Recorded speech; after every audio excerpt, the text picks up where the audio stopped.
అందరికీ నమస్కారం. నేను సునీత లక్కమరాజు. టీడీపీ, బీజేపీ, జనసేన మూడు పార్టీలు కూటమిగా కలిపి మేనిఫెస్టోల్ని రిలీజ్ చేసింది.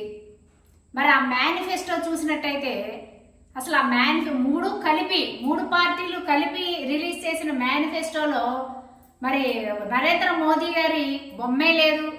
నరేంద్ర మోదీ గారి తరఫు వచ్చినటువంటి ఆయన కనీసం వీళ్ళ మేనిఫెస్టోని ముట్టుకోవడానికి కూడా సిద్ధపడలేదు. ఇదంతా మనం చూస్తూనే ఉన్నాం. అయితే చంద్రబాబు నాయుడు గారు రిలీజ్ చేసిన మేనిఫెస్టోలో ఉన్న అంశాలని నమ్మే పరిస్థితుల్లో ఆంధ్ర రాష్ట్ర ప్రజలు ఉన్నారా అనేది ఒక్కసారి మనం ఆలోచించినట్లయితే, అసలు చంద్రబాబు నాయుడు గారు మేనిఫెస్టో రిలీజ్ చేసేటప్పుడు మరి పాత మేనిఫెస్టో అంటే 2014లో ఆయన రిలీజ్ చేసినటువంటి మేనిఫెస్టోలో ఆయన ఏమేమి అమలు చేశారో, ఏమేమి అమలు చేయలేదో, ఇప్పుడు కొత్త మేనిఫెస్టోలో ఏమేమి అమలు చేయదలుచుకున్నారో అనేది చూపించి చెప్పేటటువంటి ధైర్యం చంద్రబాబు నాయుడు గారికి లేదు. కారణం ఏంటంటే 2014లో ఆయన ఇచ్చిన మేనిఫెస్టోని నెట్లో మాయం చేశారు. ఇప్పుడు అసలు అది చూపించే పరిస్థితిలో కూడా టీడీపీ అధినేత చంద్రబాబు నాయుడు గారు లేరు. తర్వాత ఇంకొక విషయం ఏంటంటే, ఆయన ఇంతకు ముందే సూపర్ 6 అని చెప్పి మోదీ గారి బొమ్మ, చంద్రబాబు నాయుడు గారి బొమ్మ, జనసేన బొమ్మ 3 బొమ్మలు వేసుకొని సూపర్ 6 మేము అమలు చేస్తున్నాం, ఇవన్నీ ప్రజలు చూడండి అని చెప్పి ఒకటి రిలీజ్ చేశారు.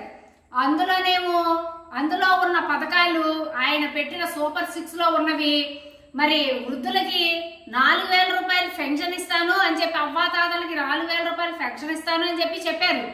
మరి సూపర్ 6 ఆ రోజు సూపర్ 6లో చెప్పినటువంటి అంశాలు నిన్న మేనిఫెస్టోలో ఎక్కడో లాస్ట్ పేజీలోకి వెళ్ళిపోయింది.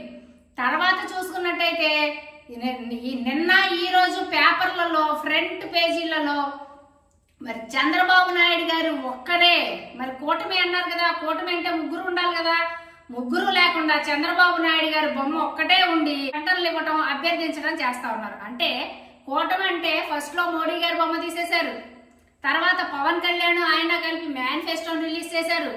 మళ్ళీ ఇప్పుడు అడ్వర్టైజ్మెంట్స్ వచ్చేసేసరికి పవన్ కళ్యాణ్ ఎత్తేసేసి ఆయన ఒక్కనే ఉన్నారు.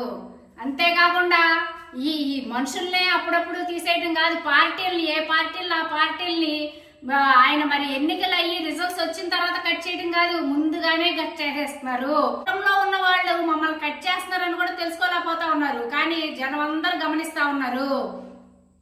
ఇంకొక విషయం ఏంటంటే, మరి అదే జగన్మోహన్ రెడ్డి గారు మేనిఫెస్టోలో ఏదైతే చెప్పారో, ఆయన మేనిఫెస్టో రిలీజ్ చేసే రోజు నేను పాత మేనిఫెస్టో ఇది, 2019లో మేనిఫెస్టో ఇది, 2024లో మేనిఫెస్టో ఇది, దీంట్లో ఇన్ని అమలు చేశాను, కొత్తగా ఇన్ని అమలు చేయాలనుకుంటున్నాను, దీంట్లో 99% అమలు చేసేసాను పాత మేనిఫెస్టోలో, కొత్త మేనిఫెస్టోలో ఇవి ఉన్నాయి, ఇవి 2 ఎప్పుడు అందరికీ అందుబాటులోనే ఉంటాయని చెప్పి క్యాలెండర్ తో సహా రిలీజ్ చేశారండి జగన్మోహన్ రెడ్డి గారు. మరి చంద్రబాబు నాయుడు గారు ఏం చేస్తున్నారు? జగన్మోహన్ రెడ్డి గారు అమ్మ ఒడి పెంచితే, ఈయన దాని అమ్మ ఒడి 15,000 నుంచి 17,000 రూపాయలకి పెంచితే, ఈయన ఇంట్లో ఎంతమంది పిల్లలు చదువుకుంటే అంతమందికి ఇచ్చేస్తానన్నారు. మరి జగన్మోహన్ రెడ్డి గారు ఇచ్చిన పథకాల వలన మరి రాష్ట్రం అప్పుల కుప్ప అయిపోతుంది, అప్పుల పాలైపోతుంది, శ్రీలంక అయిపోతుంది అని చెప్పి కామెంట్స్ చేసింది మీరే, రోజు ప్రచారాలు చేసేది మీరే.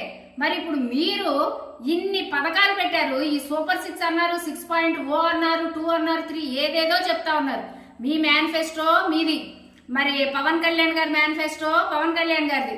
అసలు బీజేపీకి ఈ రెండింటితో సంబంధమే లేదు. అలా చెప్పిన మీ దాంట్లో కూడా మరి ప్రతి ఇంట్లో ఎంతమంది చదువుకుంటే అంతమందికి అమ్మఒడి కింద 15,000 రూపాయలు వేస్తానని చెప్పారు. మరి మీ మేనిఫెస్టోలో చెప్పిన పథకాలన్నింటినీ అమలు చేస్తే సంవత్సరానికి 85,000 కోట్ల నుంచి 1,00,000 కోట్ల లోపు బడ్జెట్ అవుతుంది. మరి 1,00,000 కోట్ల రూపాయలు మీరు ఎక్కడి నుంచి తీసుకొస్తారండి? మీరు ఎక్కడి నుంచి తీసుకొస్తారని చెప్పి ప్రశ్నిస్తున్నాం. ఇప్పుడేమో జగన్ గారు చేసేదేమో అప్పుల కుప్ప చేశాడని అంటున్నారు, మీరేమో సంపద సృష్టించేసేస్తారా? మరి ఆ సంపద సృష్టించింది 2014 నుంచి 19 వరకు ఎందుకు సృష్టించలా? అప్పుడు కరోనా లేదు, ఏమీ లేదు. మీరు ఇప్పుడే కాదండి, గతంలో కూడా రామారావు గారిని ఏదైతే దించేసి వెన్నుపోటు పొడిచి ముఖ్యమంత్రి స్థానం నుంచి దించేసిన తర్వాత కూడా, మీరు అధికారం చేపట్టిన తర్వాత కూడా మీరు 25 లక్షల ఉద్యోగాలు ఇస్తానని ఆ రోజు నుంచే చెప్తా ఉన్నారు. ఏమండి, ఆంధ్ర రాష్ట్ర ప్రజలకు ఆ రోజు నుంచే ఉద్యోగాలు ఇస్తారని చెప్తే ఇప్పటి వరకు ఉద్యోగాలు రాలేదేంటి? పోయినసారి మీరు ఎన్నికల్లో 20 లక్షల ఉద్యోగాలు ఇస్తాం, లేకపోతే 3000 గుర్తిస్తాం అని చెప్పారు. మరి మీరు అధికారంలోకి 2014లో వచ్చినప్పుడు ఎందుకు ఇవ్వలేదు? ఒకవేళ ఇచ్చినట్టయితే ఇప్పుడు అసలు నిరుద్యోగులే ఉండరు కదా. మళ్ళీ మీ మేనిఫెస్టోలో 20 లక్షల ఉద్యోగాలు, లేకపోతే 3000 నిరుద్యోగ వృత్తి, ఇంటికి ఒక ఉద్యోగం, బాబు రావాలంటే జాబ్, ఇవన్నీ పిచ్చి మాటలు ప్రచారం చేసుకునే చంద్రబాబు నాయుడు గారు ఒక్కటి గుర్తుంచుకోండి, ఒక అబద్ధాన్ని పదే పదే ప్రచారం చేస్తే అది నిజం కాదు.